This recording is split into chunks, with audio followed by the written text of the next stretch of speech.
And this is an opportunity. We don't have to change the conversation. Let's keep going, because that conversation was really, I think, really fascinating for a number of different places. But let's go into question number 4, which I think is me, right? Can I take a pee break first? Is that is that okay? Yeah.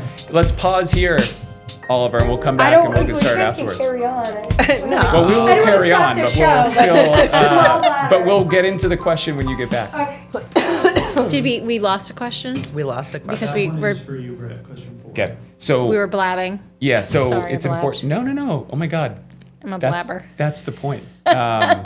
See, the checklist people are like, this is an unchecked box. Yeah, Someone I send know. it. Can we have that envelope back? This Yes. is very So stressful. So one thing that I think is I should have told you before we came in these are your questions.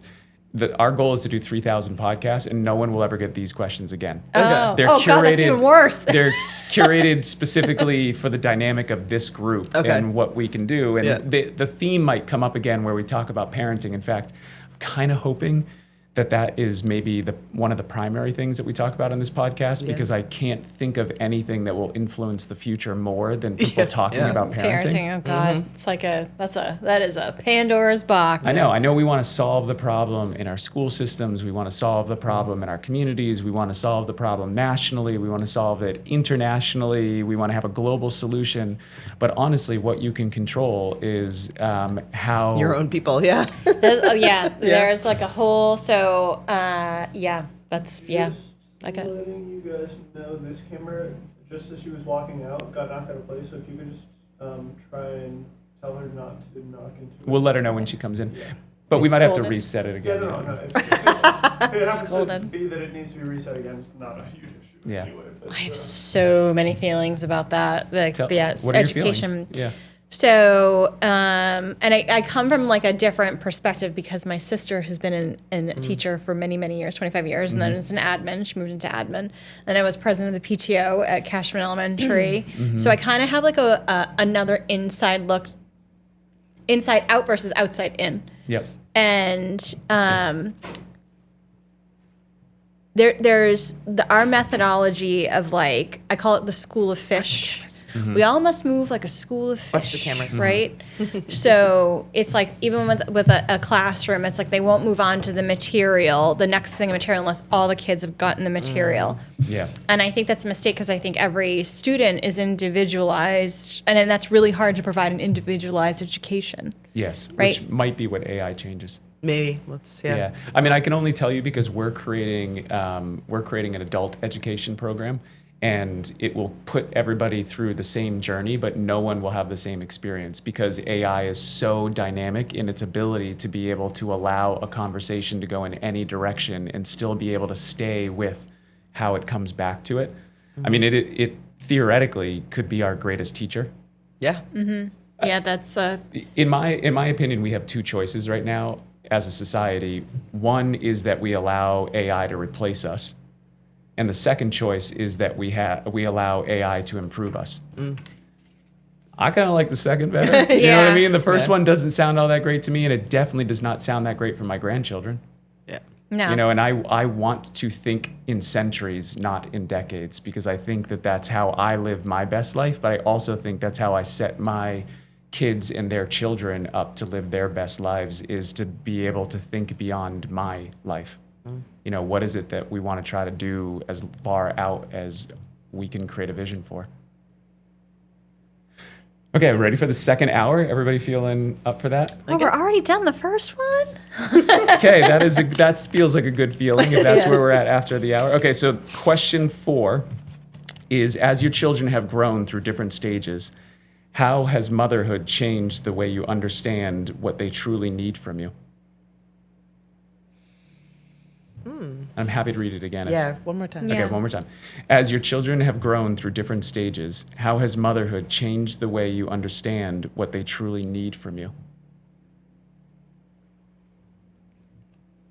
I think it goes from them needing you to nurture them and care for them, and what we've talked about facing what we're up against. And you said it earlier, Julie, with when you travel, they're very independent without us. We're facing that we still want to nurture them, and they don't need that. They go from not needing they still need our love and care, but not at the same level as we want to give it necessarily. I still look for some of that hug. I want a hug. I want some affection, or just to know that we exist and we're not like roommates. I feel like we're roommates. But does it feel like a rejection when you don't get the hug, or like what are the emotions that you go through as you're wanting it and not getting it? I understand. Like this is my third time over, and that teenage, I've also now with a 20-year-old, she's come back. We're circling back to that. Like, I love my mom again, and she'll call me for advice, and give me the gossip. But there's definitely a period in time where they really push away, and I've never taken that as rejection. I think that it's a normal stage. I think I think it's normal, but I think that I saw with my own parents that they would take that as rejection. Or what do I embarrass you? And kind of throw that guilt back at you. And I don't want to do that to my kids. I want to let them do their thing and then come back. A guilt? You mean I don't want them to feel guilty, okay. and I don't want them to feel like they have to embrace me or be that, I want them to do their thing and be independent and then come back to me when they're ready or when they need me. I'm here, available. If you want that or not, that's okay. But I think that's something that at least maybe I don't know if it's everybody's parents are consistent, but my parents would make us feel you have to give me a hug, or you have to bring me to your events because I'm your mom or I'm your dad. And even if that at that age where it's embarrassing to have your parent around, and so I try to give mine space, and I think that's normal. You know what I'm saying? That's very normal for them to want to have that distance, and then they'll come back to you. That's interesting because your experience is actually the input to have you I think make that decision, because you said that was my experience. It made me feel guilty. Yes. And I remember that feeling, and I don't want that for my children. So Exactly. I know not to say better, but now knowing that I'll do differently. I think everything I do is to do the opposite of what my parents did. I grew up in that That's extremely household. common. That was and I don't know if I do it myself, but my dad in particular, everything he was this was how his parents treated him, so he is doing the it was everything was the opposite of what my grandparents had done. So I think that's common. There is a question in that too, though, which is that does the pendulum swing too far sometimes? Yes. Oh yeah. Yes. And then how do you recognize the difference between what we were taught and then not allowing the pendulum to go all the way to an extreme on the other side? Yeah. Well, I tell you, I've seen the pendulum because my parents were, backing up a generation, my dad had an abusive mom, and he was so opposite, so I have to give my kids everything, love them and give them all the money and whatever they want. And so there's the pendulum, and then on the other side is my parents maybe, or my mom especially, a little bit more helicoptery. I think that's generational. And I've been a lot less. They have free range. They do whatever they want. But Casey has called me out on this many times. She's very type A. She's high strung. She's first child syndrome. This, and this.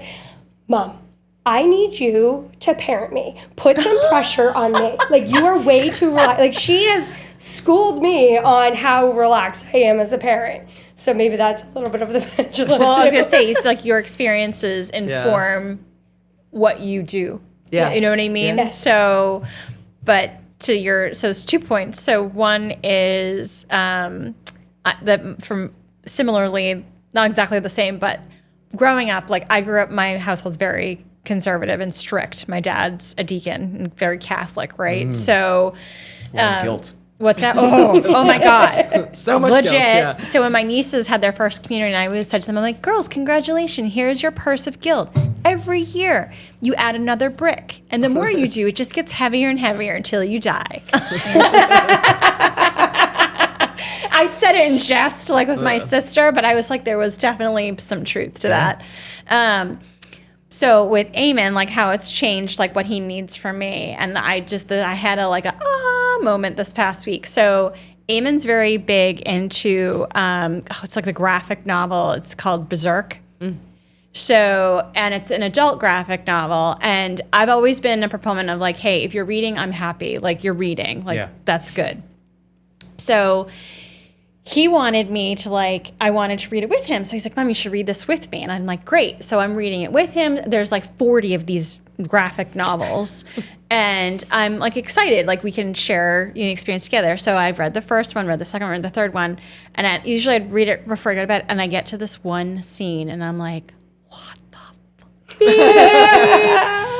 And I'm like, I turn to Eric, I was just speechless, which is obviously you could probably already tell really hard for me. So I just turn the graphic novel to him and it's a straight up drawing of an orgy. Straight up. And there's like this demon thing. And I was like, I don't know what to do with this. What do I do? So like my first inclination is he can't read this anymore. Mm-hmm. That was my first inclination, right? Like this is my response. Meanwhile, were you a book ahead of him? No, he's like on book 7 at this He's point. already read it. He's already read it. You got to that part. Right? And I'm Wait like, until you get to book 5, Mom. Then it gets really weird. so then I'm like, so many thoughts are in my head at this point, right? So it's like, one is like, I am failing as a parent. It's literally like sex and demons. What am I doing? Oh my God. I'm like, my child's going to hell. I'm totally failed. And I'm like, okay, stop. He can't read this anymore. And I was like, okay, if I do that, why am I doing that? And I was like, he's just going to get upset. Yeah. And so then there's that. So I was like, okay, let's take that car and just boop, park it over here. And then there was like, boop, this other car was like all about sex. I was like, oh, great. Like he's had obvious conversations, but this is like another level of a conversation. And I was like, park that car, boop, over here. You didn't have like birds, bees, orgy? Orgies, That wasn't yeah. So I was like, park that car over here. Boop. So I was like, that seems like a natural progression to me. I don't know why you didn't make that I know. parenting decision, but okay. and then I was like, so I was like, okay. And I was like, okay, he really enjoys these books. Like he loves these books, but he has said nothing about the content of that and more about like the art style, right? And I went to art school, like I get it. So I'm looking like, oh, I understand why he it's like I'm sure the person who is helping construct this with the framing, right? It's like the different framing and perspectives of the hero, right? So I was like, oh, he appreciates the aesthetic. No. He He's definitely really in it for interested the in the orgies. orgy. Yeah. No, I swear. I don't mean to burst your bubble. Disagree. No, Just He's probably 14, Julie. there's not a teenager alive that looks at a book that has that in it and isn't thinking about that. Yeah. Well, I'm sure that helps. I really don't want hate to you burst all. bubbles. I hate you all. No. If I showed you, you'd be like, because it didn't even get into that, like until book 3. Like, and it was very. Can we agree to have a follow-up podcast that's only about that book in that page? Read Let's it. run it to the camera. Yes, I we'll will. give everybody a good view, and I will we'll gladly. take a poll. I will ungladly share that. So park the car about like, oh my God, I'm failing as a parent. Park the car that's like, okay, this is a whole additional sexual conversation. Yeah. Then there was the park the car of like, okay, there's the whole literary aspect of this, right? Like, is it the worst thing? He's seen probably stuff like this before. Mm-hmm. If I say, no, you can't read this anymore, what is that telling him? Because it's just me controlling, right? It's just me controlling the content he has access to. And it might also be adding shame about sex. Yeah, exactly. Yeah. And so all of these thoughts are in my head. And meanwhile, he's brushing his teeth. I can see him from my bedroom. And I'm like, what happened? It was so much easier when you were small. And I was like, what do I do with this? Processing.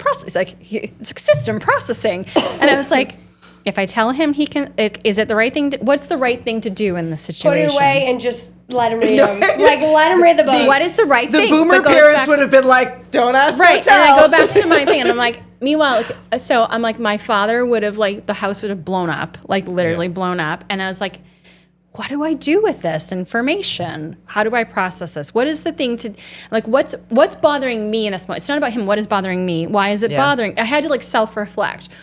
What is the content? Why is it bothering me? What does this mean? And I was like, you know what? Here's the thing. If I just tell him, no, you can't read this anymore, which is exactly what my parents would have done. Like, oh, this is like, you're going to go down a like, you're going to, like, become this weird person and be into bad content and be devil worshiping, blah, blah, blah, blah. Instead of me, like, immediately going into that, it's like, if I tell him no, he's going to want to read it all the more. Right? Like, obviously. And I was like, I can't be there his whole life to dictate what he sees and what he doesn't see and what he has access to and what he doesn't have access to. There is a storyline to this graphic novel. It's very popular, and it's not just because of sexual content, although you guys give me a hard time. It's more, I have to, like, I was like, I just have to be honest with him and be like, Eamon, what, I just got to this page and I have to just be honest with you. I'm uncomfortable. I'm uncomfortable that you're reading this. I'm not mad at you. I don't want you to think I'm mad at you. I said, but it's making me uncomfortable because this is very adult content. I said, if I tell you to stop, I said, reverse the roles. Put yourself in empathy, like in my shoes. If you were a parent, you saw this, like, what would you think? And he's like, oh, I know you've seen way worse than this in movies. he's like, you guys do this all the time. Way worse. And I was First of all, like, can we slow down and just say that is really phenomenal to add the amount of curiosity that you did into a moment that wanted to be reactionary, and then to slow yourself down and ask why as many times as you did. I did many times, yeah. And then to show your son the respect to go to him with your honest perspective about what you were feeling and experiencing, but separating it from what he might be feeling and experiencing is a really admirable way to approach what you just described. I just want to acknowledge that. Oh, well, thank you for that. Because I was like, immediately my reaction was, be mad, yell at him, take the books, throw them away. And that's exactly what my father would have done. I know that's exactly what he was done. And I'm just like, it's not you in this moment, it's me. I'm the one having this reaction. And this is the reason why, because I'm uncomfortable, because it's dealing with really adult graphic content, and it's dealing with, like, satanic imagery, and I'm uncomfortable. And I said, I'm scared. That's what I said. I go, I'm scared right now. I said, so and he got all upset. Like, it was like, someone said shame. That's exactly what, I could see it in his face in that moment. And I was like, look, I know that you like the art style of this book. And it's like this hero guy. And I said, you can continue to read this, because I feel like that's not the right thing to do in this moment, because you like the content, not just because of what you see, but because of the storyline, and it's the art. That's the thing with graphic novels, is like, people would initially pick it up and be like, okay, this is just all sexual. It's basically a porno. It's not. It's also the art style. And that's why part of the reason why they're so popular. So I said, I can't be with you your whole life to tell you what decisions to make. I said, but what can get a little out of context is, like, if you find yourself looking at books that are more of this content and less of the storyline and the art, I'm asking you to ask yourself, is this the thing that I should be looking at? And if it is, like, are you looking at it because of the sexual nature, or are you looking at it from more of a literary nature? And it said at some point, like, you know, you're becoming an adult, and is that a healthy thing to be looking at or not? Like, I can't make that decision for you. You have to make that decision, and you have to use that model no matter where you are in life. Like, is this healthy or not? And I said, so you can continue reading it. I can't dictate what you can and can't read, but just know that you should be always kind of looking at things with a questionable nature, is it a healthy thing or not? And so then I went to bed and I was like, I did okay. You did a great job. I did So okay. I've got a follow-up question. So all of our sons are 14, right? What's it like? So I've got, my oldest son is now a freshman in college. So I watched him go through puberty. I know what that experience is. Well, of course you do, yeah. I'm prepared for that, for Sage at the same age, but what's it like for you as women to watch your sons go through the beginning stages of puberty and what that's going to mean? And do you have questions about what it's like for a young man to go through that are different than what your life experiences are? I would say it's very, very different than watching my girls go through it. Yeah. Like as having older kids, but not having an older son. Yeah. So it's very different, and I've taken the conflict avoidance approach. So like in your story, I would have put it away, tucked it under the bed, and not even said anything about it. And that's probably not the right answer, but that's what I would have done. And then I also feel like, okay, well, I've had my turn. Now, like, this is Nick. This is not me. Yeah. I don't know what's happening, and I'm going to just avoid it and let the boys be the boys. I had to do mine. I do worry, like, not maybe worry is not the right word, but I feel like, so I have one of each, but I feel like with Scarlett, she wants to spend time with me, ask tons of questions. I have a similar experience to you, but with her. Oh, thank God. Where to make you feel better. So she came home from school and she was like, all of the kids in my class are watching this TV show called The Summer I Turned Pretty. Can I watch this with you? She wanted to watch it with me. I was like, I will take a look at what this show is like and about. And we had watched previously Anne with an E, which is Anne of Green Gables, which felt safe. Like it was like, book's been around for forever, but it touched every episode on the deepest possible issues. Really? And this is my child who like needs to ask all of the questions, is a very good critical thinker. And I've always made a rule that like, I will answer all of her questions. I will answer them truthfully as I'm able to. Mm-hmm. So we went through every conceivable thing on that show. So I was like, all right, Summer I Turned Pretty. Looked it up. It was like, it's on the cusp. It's rated like a PG-13. It might have some sexual content in it. I was like, all right, I'm going to watch it with you, but I reserve the right to fast forward scenes or to tell you that we're done. Yeah. And she was like, great. So we start watching this show. We are now, spoiler, we are now watching it through a second time because she's obsessed with this show. But what I learned about the process and what I struggle a little bit with my 14-year-old son is that with her, going through the process, she asked 8 million questions. I'll pause the show like every 3 seconds where she was like, why is that boy talking to the girl that way? Why would he cheat on her? Like, this is a total Dawson's Creek teen drama show where there's like all kinds of stuff, and we fast forwarded scenes as best as I could. But she like wants to know like how all of the relationships work. And I learned a lot about her and about like that I never had as a kid. Like we watched all those shows. A privilege to learn. It was actually like a privilege because that sounds also like she was looking at it from a high level of morality. Yeah, she was looking at it not even like, but from a like understanding relationships. Like she's at an age now where she like, and I think this is particularly true for girls, but it's like I love the idea of love. I want it like I love the storybook love, like what are relationships like? What is dating like? Like she's just kind of thinking about this.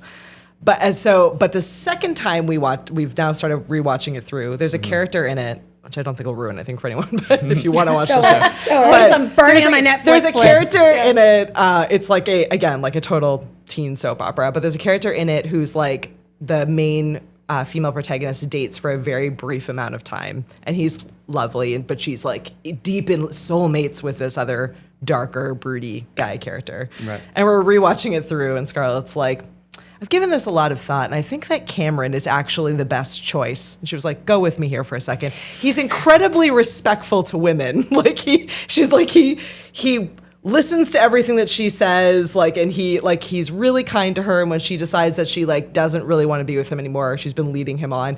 He takes that, no problem. They remain friends. Like, so she's like, in watching it, has processed this entire thing. All of this to say, I let her watch a show that was totally not appropriate for her because it was like had sex scenes. There was all kinds of. I had to explain what the word "railed" mean, which was really fun. It was lots and lots of stuff. Do you want to take a second stab at that now, or are we gonna leave that off? No, I fast forwarded through. I see a series of T-shirts. I fast forwarded Yeah. through the sex scenes, Yeah. and then literally, If you wanted to know as how we I- were going to get ratings, Yeah. this is actually what we've been going over the whole time. I literally lifted my thumb off of the fast forward button, and the character walked in. He was like, "I just saw your mom get railed," and I was like, but so I had to explain all that. But all that to say that like I don't have that relationship with my son, and sometimes I do. Not that I have a different kind of relationship with him, but sometimes I do worry that like because of the state of the world right now, because of sort of how society views and treats women, I worry that I've raised my daughter to be a badass, awesome, powerful woman, but I haven't raised my son to be like a respectful, badass guy that supports women. And maybe I have, but I don't have the same like level of conversation with him. So I do worry, in answer to your question, a little bit about puberty with him, in that I agree with you where I'm like, over to Dane. Like this is, and I think Dane will do a great job with it. But I do and I'm open, and I feel like he knows he can come to me and talk with me about this. I will answer them honestly, but it is it's a different perspective. And part of me is like, oh, I want to have some of those conversations, but I also don't want to be the parent that's like, let's talk about sex. Formality. I can try to tell you what your sons are about to go through to the best of my that would be ability, great. right? Yeah. So I don't know what it would be like to raise a young woman who's going through puberty, and obviously I don't know what it would be to be a young woman going through puberty. But I can tell you from my own personal lived experience and from watching my son and now sons going through it, what it seems to be is that before you go through puberty, you lack a level of self-consciousness that gives you the perspective. Before you go through puberty, you can look at anyone and you can be like, that's an attractive person, man, woman, doesn't matter. You're like, you just can kind of see that. And then all of a sudden, biologically, you could go to bed one night and you could have a dream about somebody that you've never thought of that way in a certain way. And it's like, imagine if you lived your whole life up until puberty and you didn't have the sense of smell. And then all of a sudden you went to bed one night and you had a dream about smelling something. And then the next day when you woke up, you smelt everything and you smelt it at a 10. And you don't know the difference between good smells and bad smells. And everything smells intense all the time. Everywhere you go, everything you look at smells intense. Your environment is changing rapidly. And nobody is telling you that you just got an extra sense that you didn't know about, because it looks like even the adults didn't know that they got an extra sense at that time. So it's like the movie Pleasantville. Oh yeah, kind of. Yeah. It's just, it seems to be a transformational experience. Like that quickly?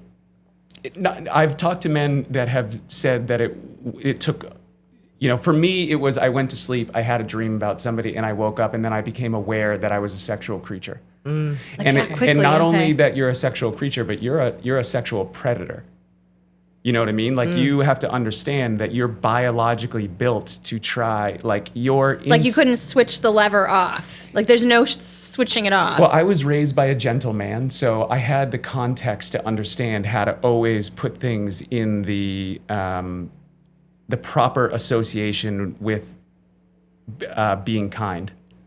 But you wake up and you don't realize that you're going to feel so intense about wanting to do something. Yeah. Wow. You know what I mean? Like that's the level of intensity that, let's also acknowledge that every human being is on some spectrum of the way that they feel anything. So for some people, it could be way more intense than I'm describing. And for other people, it could be, almost nothing, to the point where they feel more asexual about feeling that desire in any given direction. But it is, it's a sense that is awoken in you. And the other part of it is you become very self-conscious about what that other group thinks about you. Really? Oh my God, it's so intense. I would, and boys, I mean, I hate to be generalities, but it always seemed to be like they didn't even care. They might not care about Or at least the the perception. social ups and downs that way, but they very much care about the outcome that they're trying to get to.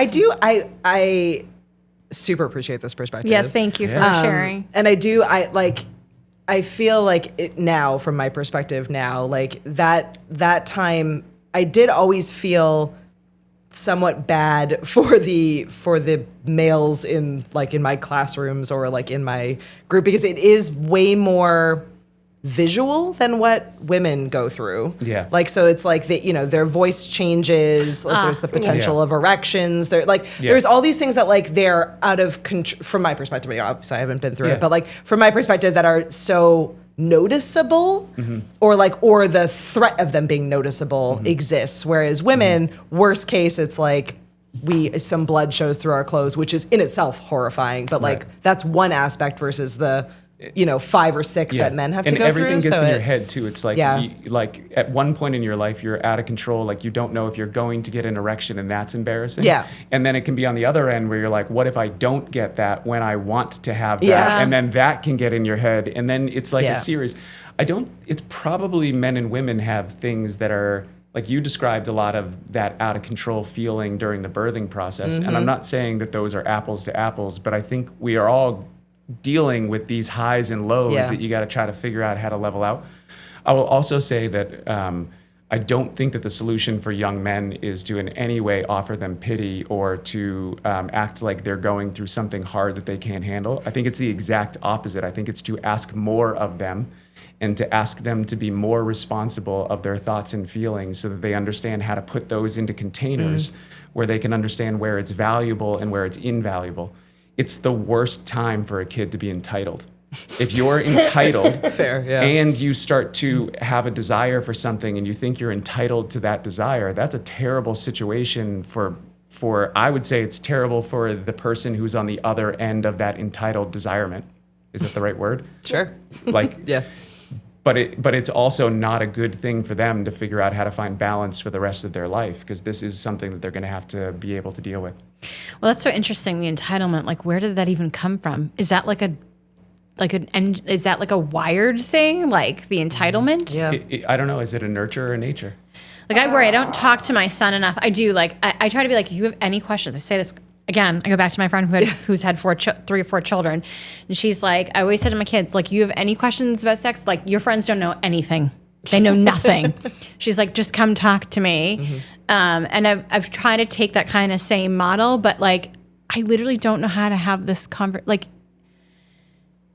because they're getting to the point where if they start dating, and I'm like, I don't even know what to tell them. Well, it's infinitely more complicated than that too, because you found a piece of pornography in an illustration, but Yes, they're late one night, they're yes. literally walking around with phones that Yeah. give them access to a world, and we can pretend like that's not the world that they're going into, but that it's is, too yeah. tempting. It's too tempting when when you're like, oh my God, I'm so curious about this thing, and then you have something in your hand that you can go explore that thing. It's a real problem. It's a real issue that's going to have to be resolved. I'm going to ask you a really personal you question. can Like, ask how me a did you handle this with your oldest? Like, don't watch pornography. Do not only watch these. Like, don't watch any. Like, I do not know what to say at this point. So let me just say that, preface this by saying that I'm not saying that this is the right way to do it, but I'll tell you exactly how I explained it to Dashiell, and I'll tell you exactly how I explained it to Sage, which is I said that you have technology that I won't pretend that I can control. You are going to have the ability to be able to make your own decisions, and you have to start taking accountability for the decisions that you're going to choose to make. Now, on this technology, you're going to get access to pornography. It's there, it's available to you, and what I need you to understand is that what you're watching when you watch pornography, I think is not in your best interest, and I don't think it's in your best interest for this reason. What you're watching is not a loving relationship. What you're watching is 2 people pretending for other people to be able to watch. And so it would be like going and watching a Marvel movie and seeing superheroes do all of these crazy things, and then coming home and thinking because you watched a Marvel movie that now you can fly, or that you can be Captain America, or that you can be any of these things.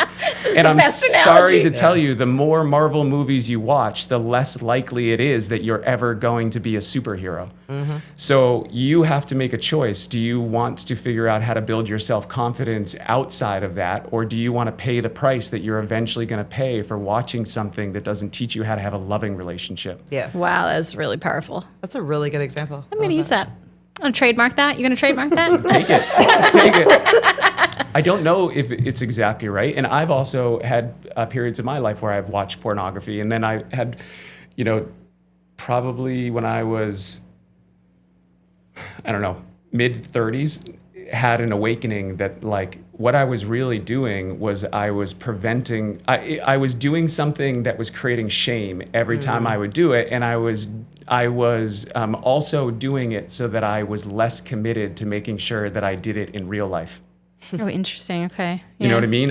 Instead of solving the problem of figuring out how I could actually participate in something that enriches your life significantly, I was allowing You're myself to bypassing have that, these yeah. bypasses that were cheat codes against having to look in ugly mirrors to figure out how I could solve my own shit, so that I then could be Like a facade. Like, yeah, kind of like. So the way that I would describe it, without, I would say that like the way that I did it was that I would treat sex as if it was something that I deserved. Mm-hmm. And then if I didn't get it, I would feel sorry for myself. And I think The that's entitlement, yeah. a terrible strategy if what you want to do is have the other person really enjoy the experience with you. It's more transactional just on yourself. It's just not fun for either party at that point. You know Yeah. what I mean? If it becomes an obligation, then it's no longer it's no longer a celebration of that experience, right? Yeah. And so eventually I had some sort of moment where I was just like, all right, I have to think that I would want to do this with me. Yeah. And so I have to go through all the things that I would need to do to make sure that I feel that level of confidence. And then and only then will I not have excuses that I'm using on the other side. And it just made me go through a long list of things that I'm like, I have to get rid of this. I got to do this differently. I got to do this differently. I got to do this differently. And, but then you're also dealing with another person that you've got to figure out, do they also have their list of things that they need to do differently? But it also, when you've done the work first, it illuminates the difference between what problems you are bringing into that situation versus what problems exist in that situation that are out of your control. Mm-hmm. That's a good point. Yeah. The illumination of that doesn't necessarily solve the problem, but it does give you the first opportunity to begin a solution. That's very much just like a self-awareness. Mm-hmm. Yeah, which is interesting. And I think that's kind of like what I was telling Eamon, is like, rather than being told what to do, it's like stop and check yourself. Like, why am I doing this? Is this healthy? Kind of thing. But I do like the other thing about, I've thought about, like, because I'm like, I feel like I have to have this conversation with him. I still feel like it's lingering in the air. Is also with porn, you don't know the person's situation, because some of those women are actually in a, what do you call it? What's the word I'm looking for? They're being held against their will to do this, and you don't know. You don't know their situation, so. Anyway, wow, that went really dark really fast. Anyway. Yeah, but that's okay. We can we don't have to gloss over dark. Pornography is a very tricky thing, because in some ways it's a beautiful thing to watch the expression of two people who are in love with each other. Mm-hmm. I don't think that I grew up in a household where my mom grew up in a Catholic family. She was a loving and lovely person, but if there was anything that had to do with sex that came up in our household, that woman was like, get this the fuck out of my house. You know what I mean? Like if she ever Say saw 5 Hail Marys, 2 Our Fathers. Yeah. And it wasn't even like that. It's like she had shed all of the dogma, but she was still holding on to the deeply ingrained shame at the it's the DNA shame. level Yeah. of what that was. Yes. And I don't begrudge her this at all, but she definitely passed along that feeling of shame into what it is to be able to have that sort of loving relationship with somebody.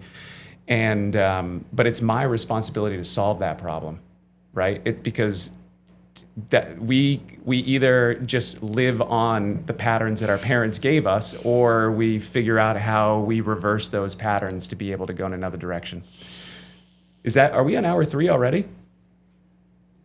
That just means that we're at halfway, which you have the 90-minute. Oh, good. Okay. So we still have time. I was worried that we were getting too close. Okay. So why don't we use this as an opportunity to go into question 5, which I think brings it back to you. I'm going to get to you with a question at some point here tonight. Boy. You I want thought to it use the hourglass? Oh, yeah. Thank you. Ooh, I love an hourglass. Oh, fancy.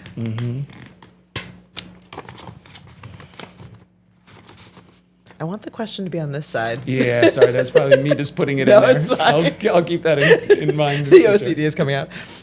What has building a career while raising children taught you about being honest with yourself when both demand your time and your attention?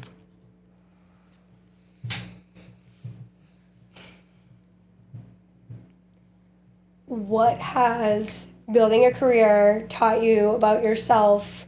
While raising children. So, Maybe an easier way to think about it is like, what are those moments where you just feel overwhelmed? Where it's like, I don't know where to point my attention. I don't know if what my kids need is for me to focus on work because that builds our family life, or that I need to stop thinking about work and start focusing on family because that is my priority.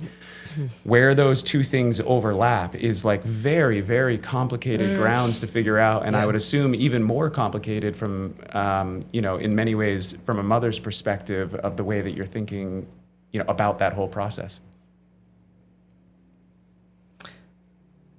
there are no, boundaries isn't the right word, but I feel a lot these days slightly envious of, the 1960s, let's say, not from a gender or a sexism standpoint, but from the idea that work was a defined period of time. You physically went into the office from 9 to 5, and then you came home, and there was two distinct different times: work mode, home mode.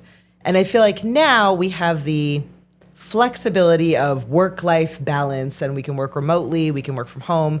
But I know that as a trying to be recovering workaholic, that just means that I'm working 24/7 and my time is always split. So it's always the phone is buzzing and is that something I need to deal with right now, but I'm at my kid's soccer game or or I'm in the car line waiting to pick up my kids, and it's just because I can, where should I set those boundaries? Is it saving me actual time? Is this situation better? And more, I'm oh man, I really wish that we did live in a day and age where it was snow days are a perfect example of it, where it's a snow day back in the day. It was oh, well, we're all having a snow day. We can't physically make it into the office. You can't physically make it into the school. What a perfect moment in time. Yeah. And we don't get that anymore. Yeah. We can all still work. They can do school. We somehow still have to shovel. There's 95 different, everything is equally demanding of time at all points. And I feel like I'm just doing everything at a 10%. I'm putting things in the dishwasher while also answering messages on my phone and answering the kids who are running through. We seem to almost be going through cultural amnesia too. That it feels very weird that it was not that long ago that we were in COVID. Yeah. And now we've come out of COVID and it feels like a new norm, but the new norm was so unbelievably shaped by what happened during COVID. Yes. We could all go back to offices, but we don't. We have, and we don't really want to, but we do. We have 12 full-time employees in our company, and only 2 of them live around here. Mm-hmm. The other 10 live all remote. Mm-hmm. Yeah, and it in some ways it's a little bit freeing for me because I can come and go out of the office and there's a freedom to it. In other ways, it's so difficult to feel connected to everybody all the time.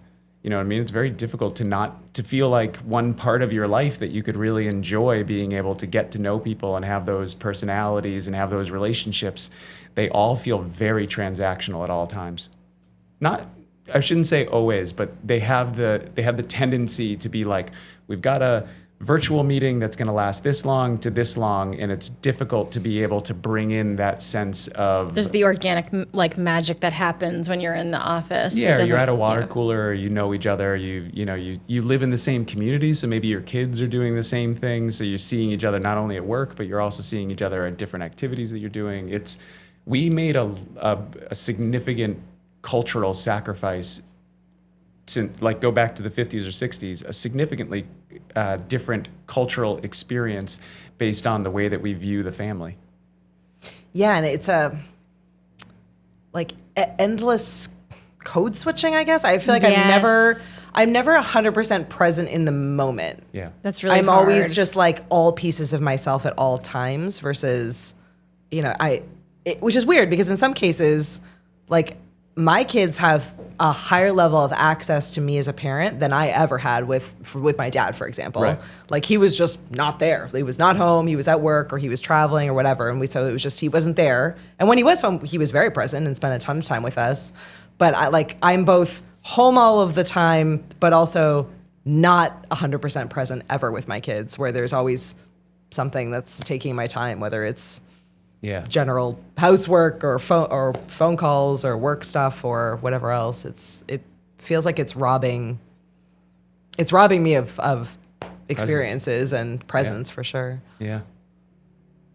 So, Part of the work-life balance situation. So I used to work for a company that was in Manhattan, and they were very much like all hours of the night, didn't matter what time of day I'd be getting messages from like the chief product officer, and it doesn't matter. And I thought that's what I wanted, like to climb up the ladder. And then that whole experience led me to a place where I was like, is this really what's going to make me happy?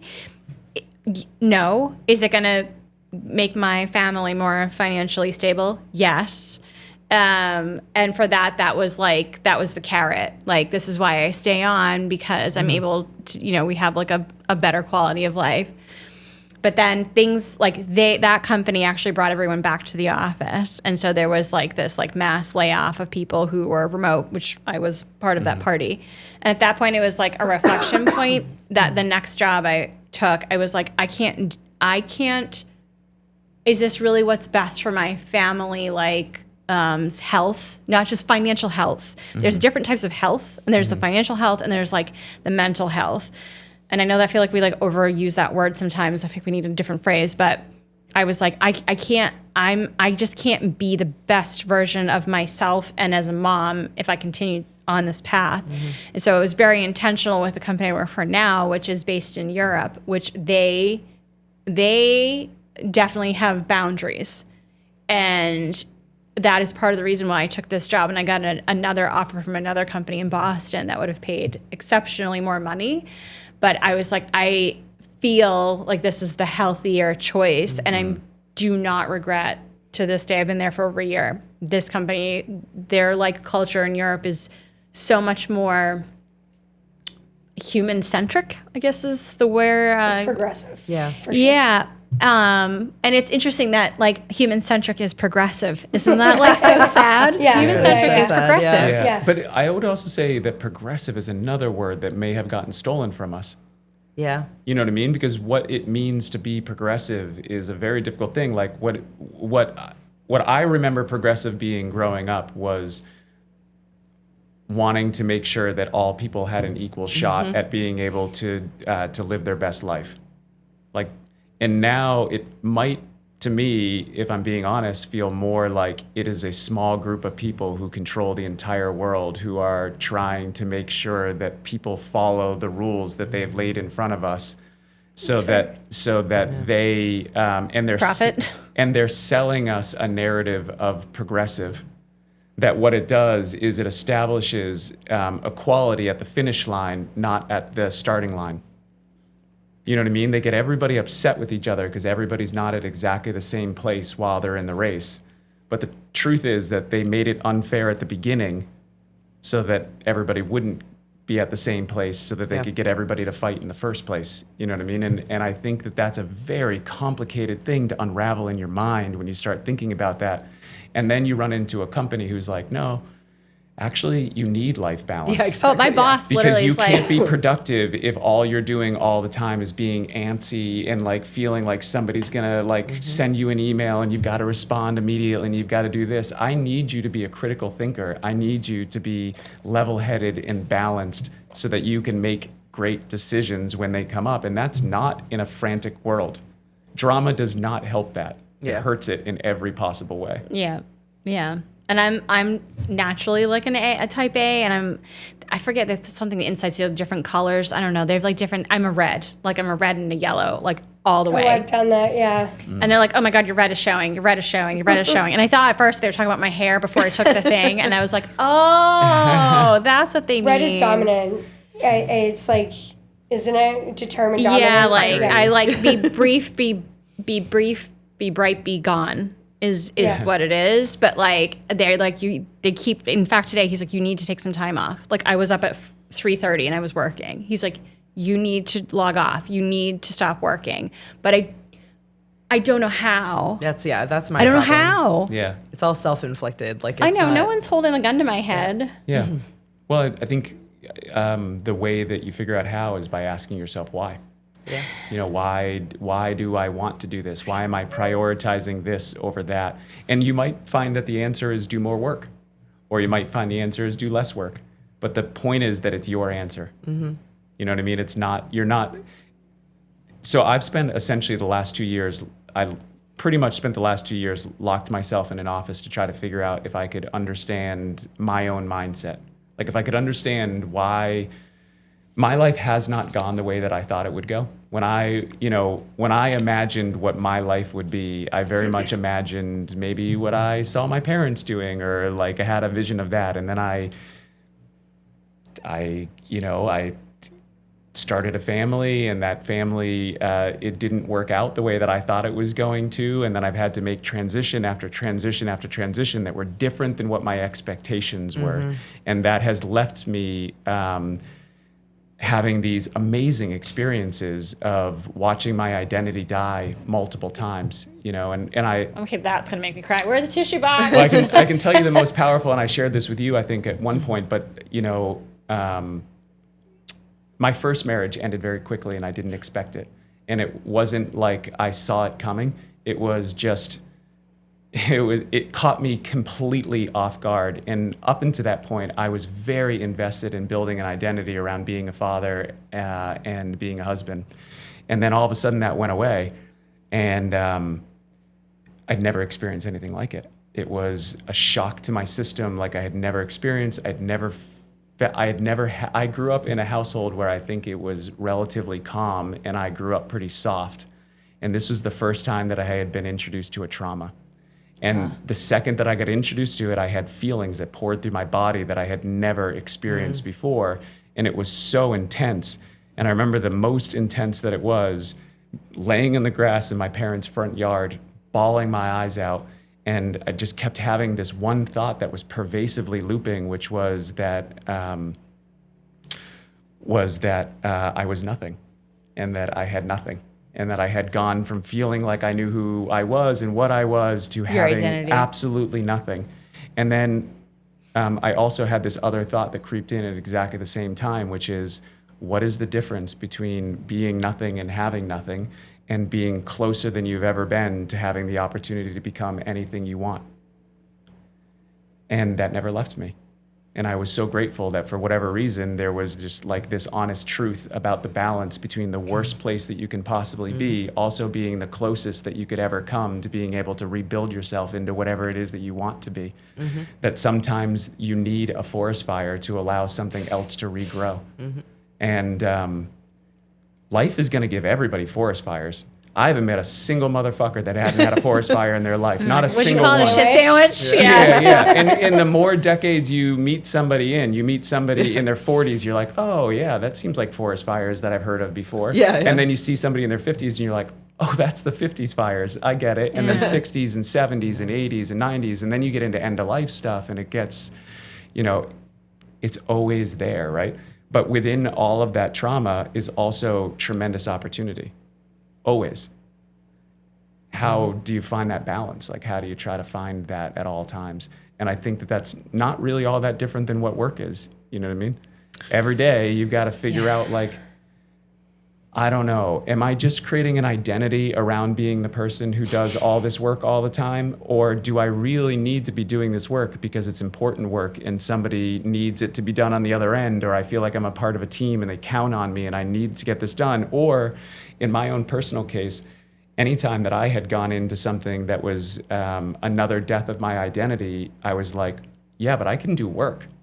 I can wake up every day and I can do work that I love, and that is positive identity that I can build for myself because I can work. And nobody can stop me from doing that. That is something that only I own. And that's actually, I think, why self-awareness, self-discipline, and resilience are so important, because they are the only three things that you can develop for yourself that you cannot give someone else credit for. Yeah. No one can help you build self-awareness. I mean, people can point out things to you, but you still have to do the work to look at whatever they're pointing out to you without being defensive. Because the second you get defensive is the second that you are holding on to your identity as hard as you can. That defensiveness is like, that is pervasive. Like, Yep. and if you try to point things out, it's like the rebound, right? They get defensive. And then it's hard to work with defensive people. And I've tried to because we always have difficult people in our office. There's always that one. Yep. Doesn't matter. There's no utopian office, everybody. It doesn't exist. There's always one. And then I'm like, okay, you could keep jumping from job to job, but you're always going to find that individual. Is how do you work with a difficult person and especially the passive aggressive thing is I think you said something earlier about you just have to be assertive. So instead of being if someone's passive aggressive, I'm like, I feel like you're being passive aggressive right now because you said these things. It's amazing. Once I started doing that, it was like they would clam up because I called the elephant in the room.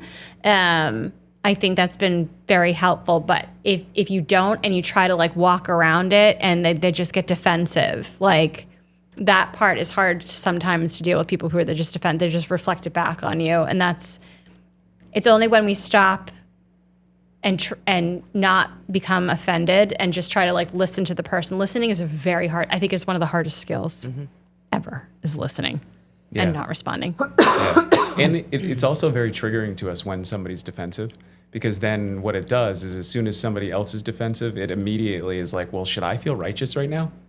Am I right right now? And if I'm right, then somebody taught me that I got to fight for what I believe is right. And so I'm going to dig my heels in right now, and I'm going to make sure that I stand my ground, because that's what it is to make sure that I'm, represented. And the truth is that most of the time when we do that, we're just getting further and further away from a shared outcome that would actually help both people.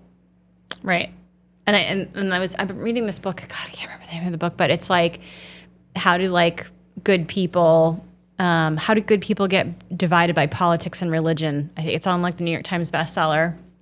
It's a really good book because it's all about kind of that self-reflection. So if you immediately point out someone's wrong versus and what you think is right, trying to put yourself in the perspective of why they think it's wrong, even if you're trying to get your point across, it's almost like you can agree to disagree type of situation. So you're never going to see the point I see it at, and I see it this way. The best thing I can do is just tell you how I'm feeling about this, and I want to know how you're feeling about this. And we may never agree, and we may not find we might come to an impasse, and an impasse may be where we are at, versus trying to get your side. And I think in society we don't know how to do that anymore. Yeah. Well, I think we're doing that right now, so thank you. I genuinely, I appreciate that we're sitting down, right? And there's a lot of topics that could have come up that would easily be topics that would have created conflict, but I think everybody here is committed to just kind of listening and figuring out what it is, and then trying to understand that there's. I think that the missing piece for what we need in society right now is to realize that it's someone else's perspective that is your solution. We think that it's so great that we have this little pinhole of consciousness that we get to look through that tells us everything we need to know about life. But when you really think about that, it's so tiny. I just went through, you all know this already, but I guess for the podcast, I went through a second divorce about a year ago. And the commitment that I made when I went through that second divorce was that my biggest fear and what I thought was still controlling my life to the point where it wasn't giving me the ability to create the best outcomes for my kids, number one, and for me, number two, was that I hadn't fully embraced my fear of being alone. That's tricky, yeah. And that I didn't quite believe yet that I could handle everything, the complexity of my life. I didn't believe that I could handle that by myself. And so that caused me to make compromised decisions that were not in the best interest of my kids, number one, or me, number two. But I just spent the last year of my life practicing how to be alone without being lonely. And it's possible. It's not fun. You know what I mean? It can be a lonely and boring existence, but it is possible to start to figure out how you can practice doing that so that all of a sudden you're like, whoa, I can be as peaceful as I want to be at any given moment, and I don't have to deal with the ups and downs of what this is, as long as I'm bringing peace into my life at any given moment, which is the benefit of being alone.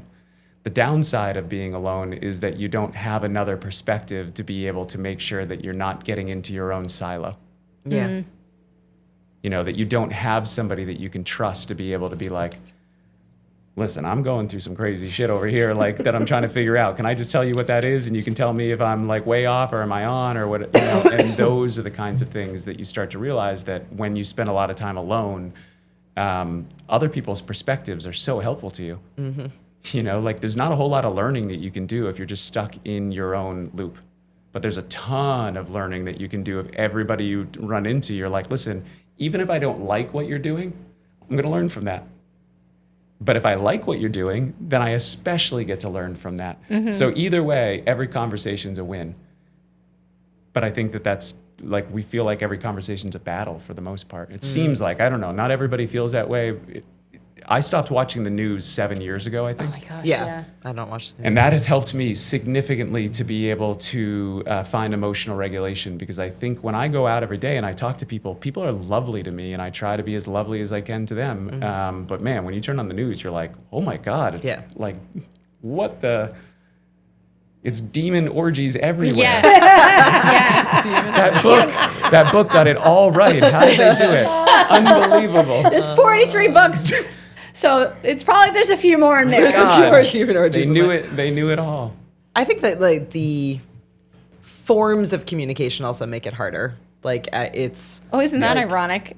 Yeah. Are like we in the now, age of communication? We now have like so many ways to talk with people. Yeah. But none of them feel great. Can I give an example of this? So we were texting back and forth last night, like getting ready for this, and I couldn't stop myself from feeling very. There was moments of insecurity, and there was definitely moments of paranoia, because texting is such a bad way so to bad. to be able to say something that's complex, right? And you guys were asking, you know, very generous and broad questions, and I was trying to do my best to not be at all dishonest about what this night was going to be. Yeah. But I found myself feeling very insecure and doing that through text, because I was like, I felt like in the text where my mind was going is like, oh my God, I think that they think that this is going to be something completely different than what it is. But I just knew if we sat around a table and we looked at each other that we would figure out that, you know, that there aren't any bad intentions, because that's something that you can feel. Yeah. But it's not something that you can interpret through text, because intentions can be hidden really easily in those kinds of messaging, where we have another sense that we don't tap into very often. But when you're with somebody, you just know. Yeah. You can tell in their eyes whether they're somebody who is not always, some people are really good at this and you can't tell, but most of the time you can get, if you trust your gut, you can kind of get a feel of whether that person is doing things for the right reason or the wrong reason. But the text message through social media, I don't know. It doesn't look like. Well, it's devoid of any. It's devoid of human.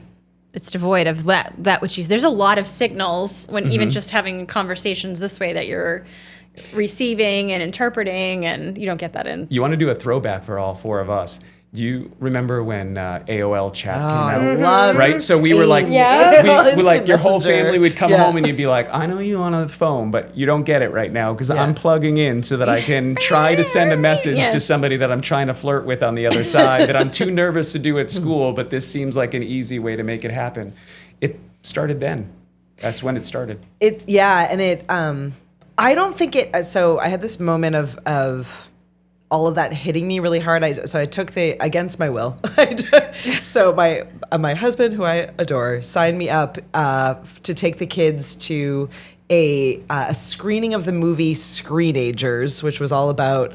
It was at the local high school at Winnacunnet High School. It was all about like dealing with screens. I do remember this. Yes, in the age of.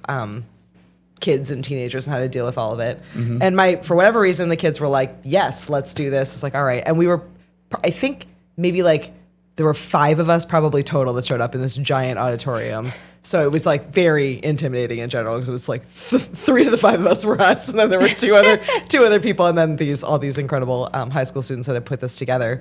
But the one thing that really hit me hard in that in that documentary was about the fact that kids and teenagers today, because they've gotten so used to communicating by text, communicating in these like fast modes, they actually are missing a whole bunch of conflict resolution, empathy, understanding people at a deep level, because they haven't put themselves in the uncomfortable situation of like, oh, that's the girl I like.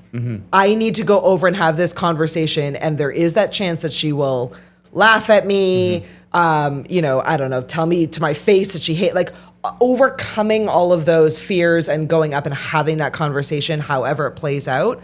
Our kids don't have that anymore because they hide behind a text message or a video where they can curate that entire experience ahead of time and feel safe in that moment, but it deprives them of that, like having authentic, real conversations with people, and the risk that goes into it, and the skill set you build by doing it. So I think earlier, before we jumped into this, you were saying that you wanted to do this kind of conversation for teenagers. Yeah. I think it's so important, particularly for them, for that reason. They never get that anymore. They don't get any of that anymore. They don't get the awkward side of it. They don't get the fun side of it. They don't do that.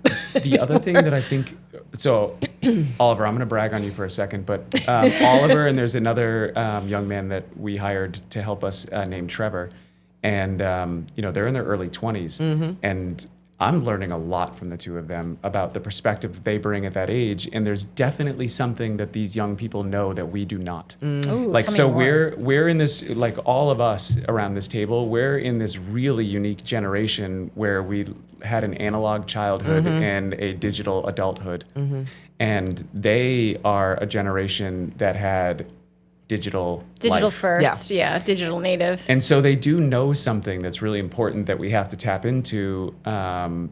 But I think we have to offer them the dignity to treat them as if they do know something and stop acting like they're the ones who created this addiction. We created the addiction, and then we gave them the addiction, and then we're perpetuating the addiction together.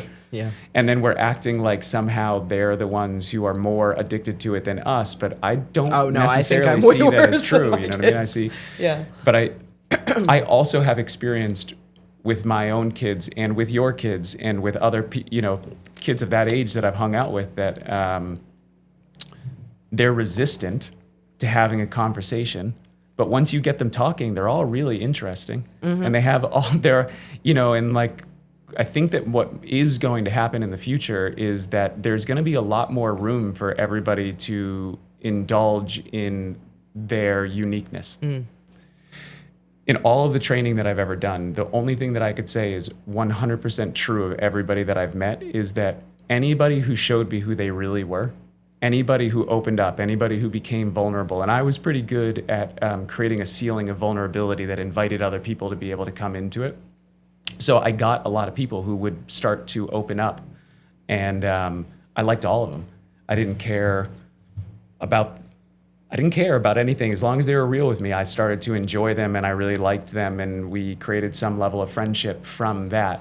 But it was the people who came to me with some sort of angle that wanted to trick me into believing that they were something, or they wanted me to see a version of them that I had enough evidence to know was not the reality of the person who I was standing in front of. Those were the ones that I always struggled to be able to figure out how I wanted to spend more time with that person. Because it felt like I had to do all the work of carrying the vulnerability, and they did none of the work to be able to meet me there. So that's interesting. The work that you did in your career, those sessions, were they always done in person? Yes.